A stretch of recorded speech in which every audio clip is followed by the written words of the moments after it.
Welcome to WION's exclusive interview with Ms. Preeti Bajaj, the CEO and MD of Luminous. With the world talking about sustainability, with the world talking about energy consumption, we are looking forward to talk to Ms. Preeti Bajaj and understand her outlook. Welcome to the show.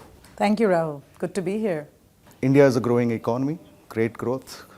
Obviously, the consumption growth is going to rise in terms of energy. Where do you see this in the next, say, 5 years? Yeah, you are very right. India is a growing economy. And I think with the increased urbanization and now with the impetus of, I suppose, pro-manufacturing initiatives, the increased industrialization, we expect the energy demand to, I suppose, quadruple in the next 5 to 7 years. If you think about the peak demand, which was around 240 megawatts just about last year, in 2030, it's expected to be 400 gigawatts. And I don't want to actually labor over the gigawatts. I guess it's 6 times where we are today. And we need that. For a growing economy, we need the energy consumption to go up. But while we do that, the way I look at the next 5 years is we also have to be responsible citizens of the world. Right. So we have this sort of dichotomy of decentralized energy, which is available in the form of a number of renewable resources. And plus, we have the responsibility of decarbonization, kind of parallel running highways, essentially, on which we have to build our urban and industrial economy in the next 5 years. That's the way I look at it. It's a big opportunity and a challenge together. Right. So, if you have to actually assign a number for the challenge, what would that be? Yes, very interesting. If I had to assign a number. So when we talk about numbers, let's think about where we are in our energy mix. Sure. So today, roughly, I think India's energy mix is still 70 to 80% coal-fired power stations. So only 20% of our overall, I suppose, energy mix, energy at source, I mean, Sure. is coming from perhaps natural resources. And this number of 20% also, I think, includes gas. We've made some commitments during India Energy Week that we will transition at least the overall energy mix by making 15% to be it from gas. Right. But then the other systematic, I suppose, opportunity that faces us is the acceleration of solar. I know that wind is around as well, but solar is a proven technology. Technology adoption curve is in the middle.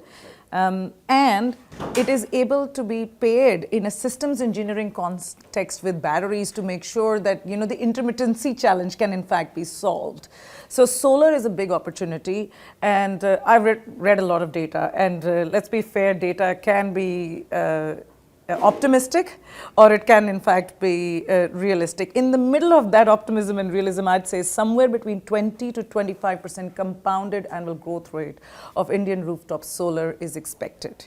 25 crore households alone, Rahul, means 637 gigawatts of energy can actually be put on the homes of Indians in the next 5 to 10 years. Is that a dream, or do you think it can be a reality soon? Going to the moon was a dream, but we did make it come true. We never thought space travel was going to actually be something that you and I will buy tickets for, but today It's a reality. It's expensive, but it's available. That's technology. Yes. On the expense, yeah, it is still a little, it's not affordable across incomes, right? Look, I think it's an interesting question. You know that Luminous has a long heritage of power backup solutions, and we've seen this evolution. What we've realized is that power living life is very closely linked to power, access to power. Sure.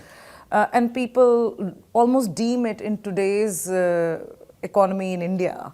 The aspirational India deems it as a necessity. Of course.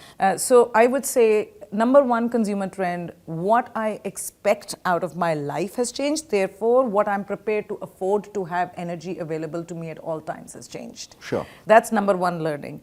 Number two, when it comes to solar, I think there are a few myths, Rahul. I would like to just address them. For some reason, and I'm going to take the equation of giving free electricity and I'm going to put it to the side. Sure. Let's just talk about coal-fired electricity. As such, the economics of it has an opportunity to improve a lot. In terms of technology, you mean? In terms of not just technology. Look, by the time you will, in fact, fire up a station, and then you will make electrons and send it through a high voltage line, right through to a medium voltage line, right through a substation node, and finally through our transmission system and all the infrastructure you have to invest in, it gets to the end consumer. Solar, on the other hand, can do that in starting from, say, 70,000 right through to, if you go to a 10 kilowatt system, in 8 lakhs, and you can have full ability to power your needs. So the cost of the components of the solar generating system have come down dramatically. Okay. Solar panels over the last 10 years have come down by 78%. 78%. And the technology is becoming more and more efficient. Right. I mean, when you think about monoPERC, those are around 23.7% efficient. You get to heterojunction, we are claiming we can get to 30% cell efficiency, which means you will need less panels, and with the right optimal inverter technology, you'll be able to service your power needs with less money spent upfront over time, since we're talking about in the next 5 to 7 years. Right. Any good technology company will go on that journey. The second piece is, I think, as you look at adoption, one of the things that we've considered particularly is financing. So when you think of solar, you should think of like you're buying a car. Okay. Right? So when you buy a car, you say, well, I'm buying it, I'll probably have it for 5 to 7 years. You look at cost of running Over a the long car term. over a long time. I think that's how consumers have to think about solar as well. Because what are you doing? You are actually looking after your energy needs in the home. Today, you might have one air conditioner, then your son or daughter might get married and the family may move in together with you, and you will have 2 or 3 air conditioners. Then the kid might grow up, Sure. and they might want to play video games or Xbox or whatever the new gaming gig is, and it's all doing what? It's consuming more and more power. So what's happening? The cost of electricity in your life, to power your life, is going up. What are you doing? Optimizing life over a period of time. Sure. We also call it, in technical terms, levelized cost of electricity. True, but I think at a very basic level, if I have to actually look at it, I mean, I pay an X amount of money every month, right? Now, look at the larger population of India really does not have access per se to even the thought. Forget the thinking of putting the cost, like you said, over a long term. I would look at every single month budget to month to month, right? Ideally, in my head. I know if people are smart enough, they look at, say, 5 years or 10 years, they're obviously saving more money through solar. But do you think that thought, or people are aware of this at this point, especially with the urban and rural divide in India? Yeah, so interesting question. India is not one size fits all. Of course not. By any stretch. Sure. What I can reflect on is as follows. So we sell off-grid solutions, which is essentially a solar powered generating system with a battery. Okay. Which means it's able to build power and store power at the same time. Now, what's very interesting is that solution is super popular in tier 2, tier 3 rural India. Fantastic. And why? It's optimized for that consumer set. It's a small system. Nowhere in the world do you really make a 1 kilowatt system. We do. Right. We do. So it's energy packed in the right size at the right price to ensure accessibility, availability, and affordability. We've also anticipated that the grid is perhaps not as stable next to that consumer's house. So it's an off-grid solution. Nice. We've also Smart. said, well, you know what? You can start with maybe 330 watt panels or maybe 170 watt panels and have 2 of those and actually an inverter which is 1150 VAs. So run less load.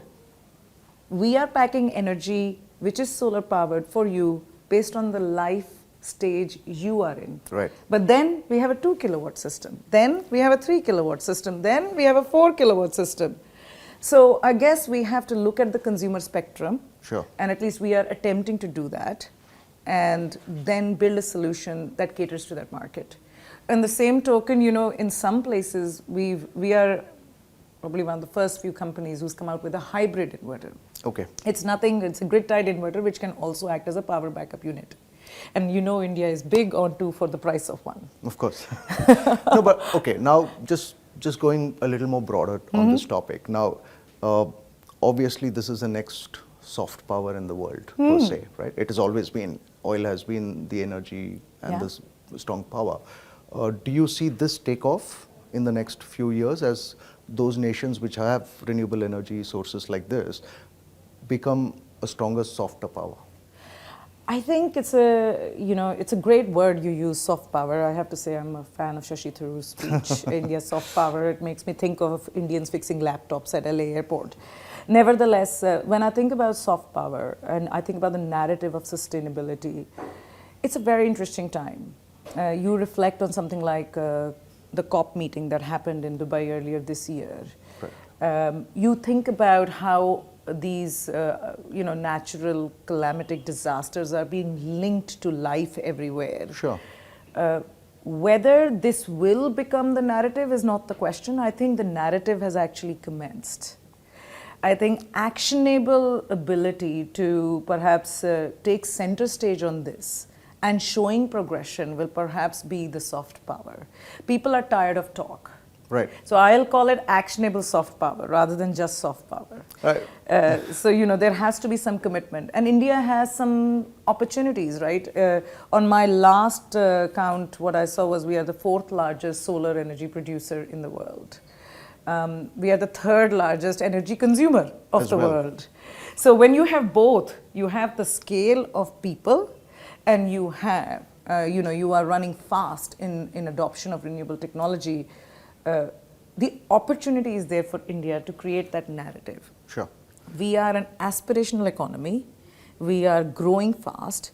We are the fastest growing economy in the world. And if we are able to demonstrate that we can decarbonize and create a country to its next stage at the same time, I think it's far more than soft power. It will be true power. Interesting. Lovely. Now, within you're looking at the long term, it's clear based on your new factory that you just opened at Rudrapur. What are your plans further? Oh, well, our vision is to be the choice for solar power generating systems for the home consumer and the medium enterprise of India when it comes to rooftop solar. That's volumes. Is that because of that, or is it's more about? It's purposeful, I think. It's purposeful, Rahul. Rooftop solar, cost of technology is down. Inverter technology is a strength of our business, and we can progress that and make solutions that actually cross that entire spectrum. We can bring something to the people of this country which will give them very cost competitive power to power their own lives. Right. I think I kind of think it as power aapke haath mein. And we want to work towards an India where energy freedom and energy flexibility. When you fast forward the world, and if we have enough rooftop solar and we have enough batteries in that, we imagine a world where there is flexibility of power. There is ability for people in this country to say, well, I'm not using my batteries. Maybe I can sell my excess capacity to the network. Interesting. Maybe we can avoid building excessive, I suppose, grid investments. In fact, we should take that money and put it into highways because everyone's been given an incentive to actually adopt rooftop solar. Right. Why should we overinvest? Why don't we learn perhaps from the rest of the world and make new mistakes, not the same ones, perhaps? Right. What are the? I mean, I've heard it's interesting times, but what do you think? What do you see as the major challenge in your vision, in your thought? Not just for India, as a globe, right? As the world, what are the challenges that you see? Like you said, solar power cost of solar power is down by about 80%, nearly. You said. Yeah. Panels. Yes. Panels. If that's the stage we are in, obviously more production means we are cost easing further. But what are the challenges you see? A very very deep insight about solar is it's on your home. Right. So consumer adoption and really the engagement, it's a high engagement category. If I came to you and said, Rahul, I'll put solar on your house, the first thing you'd be like, okay, that's great, but like, meri chhat mat kharab karna. Right? Myths. I like to use it for parties in the XYZ, evening, or I want to have that space, or everyone's engaged. So we have to be creative, as well as technologists. Interesting. And we have to do this at an optimized cost. We also have to make energy transparent. Right. In other words, when you will invest, your expectation is very much like what you see on your Zomato. When I pay for my meal, I want to know when it's coming, how much did it cost me, and it should tell me when it's come. Right. The same way when you will produce your own energy, we expect that you would want to know how much did I produce, How much did I consume? how much did I consume, and how much more can I perhaps, if I'm storing and not using, what can I do about it? Right. So to that effect, we are building technologies such as the ConnectX app, which is going to make energy transparent. But more and more, the more transparency means more ability to build a marketplace for it potentially. Right. Those are the baby steps we will take. In the rest of the world, some of this has happened Already. and it's all in early stages though. Right. So eventually, energy is a bit of a complex category, or at least it's perceived to be. I love it. I do it all day, every day. I think of it as a mobile phone, right? Like, would you live without it? Well, you can't live without energy either. Of course. Right? But for some reason, we love mobile phones already. We've adopted to it, but it's taken a good 30 years. We need power for this as well. Yes, and you need batteries. Exactly. And you want to make sure that charging doesn't cost you too much. So like any technology curve, I guess challenge number one is consumer adoption. And awareness. And isn't it? awareness. Yeah. I think secondly, because it's energy and it is something that's very dear to people, there is an opportunity for forward-looking policies to drive adoption. Although I'm not a big one for saying that we should build businesses off the back of subsidies, but sometimes to propel them, there could be a good collaboration between government. But when we give subsidies, we shouldn't do it for one category only. Okay, interesting. Okay. So my example would be explain? to Yeah. say, I would compliment the government on their forward-looking idea of doing these rooftop solar Prime Minister's Yojana, right? And it is exciting. I think the opportunity does exist for the industry to have a discussion around what else can we propel, Sure. where should we invest and take the roadmap to, so that it actually helps the government, helps the citizen, and certainly it meets the technology objective as well, because that's the win-win you look for.